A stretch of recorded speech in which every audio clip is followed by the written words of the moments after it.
with the theme of the war in Ukraine and take you there now, where South African video journalist Adil Bradlow is covering the war in Ukraine. He joins us now from Lviv in the southwest of the country. Thank you, Adil, for this opportunity and to speak to you. Just in the last while, we've been focusing a little bit on the intent, at least that was stated, to have a bit of a ceasefire to create a humanitarian corridor.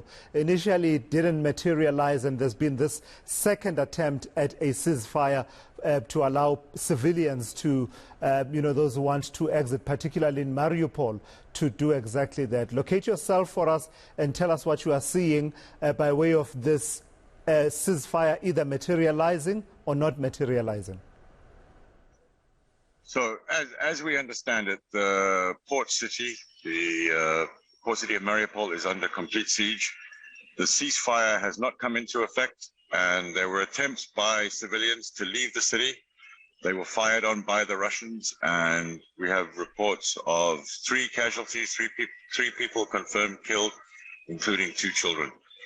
These are witnessed by reporters on the ground, and it seems like this humanitarian corridor has yet to actually happen. I mean, the same thing happened yesterday, and it's a pretty desperate situation in Mariupol. No electricity, no heating, no food. They're running out of medicine, and you've got it's a city of like 700,000-800,000 people trying to get out. It's a very desperate situation, and it's like that pretty much along that whole Black Sea coast.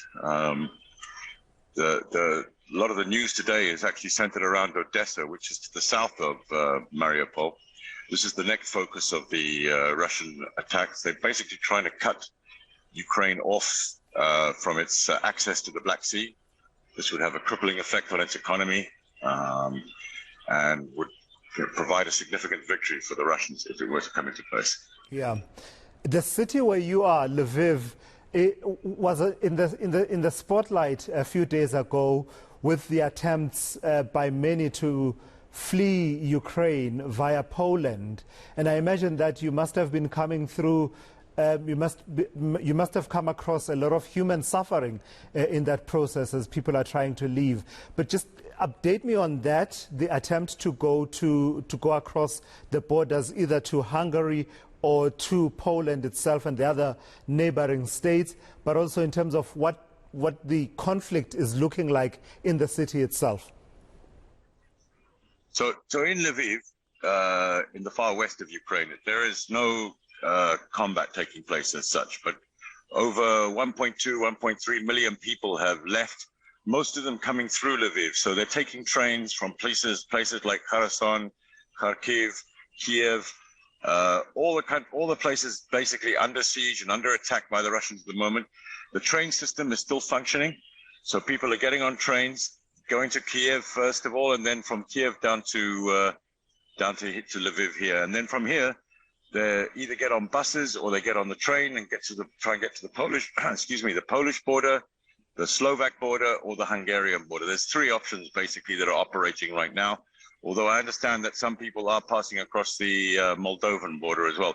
I mean, basically, it's a general movement of people regarded as probably the largest single mass migration in Europe since basically the Second World War, with over 1 million people in the first week, and that number climbing by 150,000 every day. And just tell me about the work that you are doing there yourself. It can't be easy in a conflict situation. How are you, getting around trying to get as authentic a story as possible while staying safe in the circumstances? Well, I don't want to ham it up too much. Right here, we are very safe. There has been, we have occasional air raids, and they make us go down into we have air raid warnings, I should say, not actual air raids. We have air raid warnings, but as yet there has been no military action in this area. So it's relatively safe. Obviously the Ukrainian authorities, the police, the local militias, the military, they're all on high alert because there is a strong possibility of saboteurs and agents provocateurs working behind the scenes to disrupt and create fear and tension amongst the Ukrainian population and spur this mass migration of people out of the country. So, we're pretty safe here. We operate in soft vehicles. We have all our protective gear with us in case we need it, but, touch wood, so far we've been okay. Is there, though, a sense that, given what's happening in other cities and the phased approach, that initially it was towards the east of Ukraine where there was a lot of focus, and then we saw quite a bit of focus in terms of the fighting to the north of Kiev, and now we are reporting on Mariupol and reporting on Odessa being the next possible target for Russian forces. Is there a sense of foreboding where you are that perhaps, it's only a matter of time? I think you're right there. I mean, Lviv, quite frankly, is the nationalist heart beating heart of Ukraine. And it's rumored that basically if the government abandons Kiev, if Zelensky and his cabinet flee the capital, this is where they'll come. And it's difficult to say whether the Russians will make it here, but I can't see how they can conquer Ukraine and wipe it off the map without coming here, because this will definitely be a center of focus. Right now, as I said, it's all calm.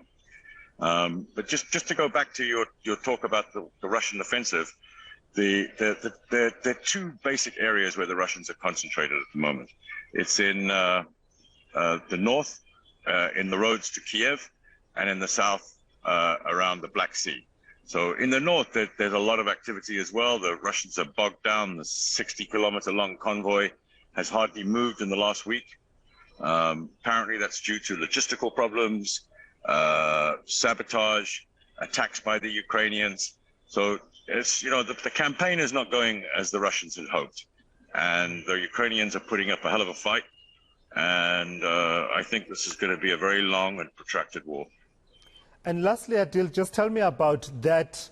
What residents in Lviv are doing to sort of brace themselves. We are seeing that there's a steely determination in Kiev to say, particularly led by President Zelensky and others, to say we will not roll over and play dead. Is there preparation for Lviv to say, if and when the fighting does come to us, we will be ready to, fight all the way and see what happens and fight to the end? Yeah, absolutely. I mean, basically the local military is conducting workshops in first aid, the handling of small arms, reconnaissance, the making of petrol bombs, tank traps. Everything is going on here. Preparations for war are in full swing here. People are tense, but they're going about their business normally. And as you said, there is a steely determination to fight the Russians and not let them take this place over. All right, Adil Bradlow. I think that's been... Yeah, sorry. Go ahead. You're saying you think that's been... No, I think that the determination of the Ukrainians to fight has been the biggest miscalculation by the Russians. They did not expect the Ukrainians to stand and fight. They thought they would be welcomed here with open arms, and anything but the case at the moment. All right, Adil, do take care and stay safe as much as possible under the circumstances. Adil Bradlow is a South African video journalist talking to us there from the city of Lviv in Ukraine, giving us an update there on the situation.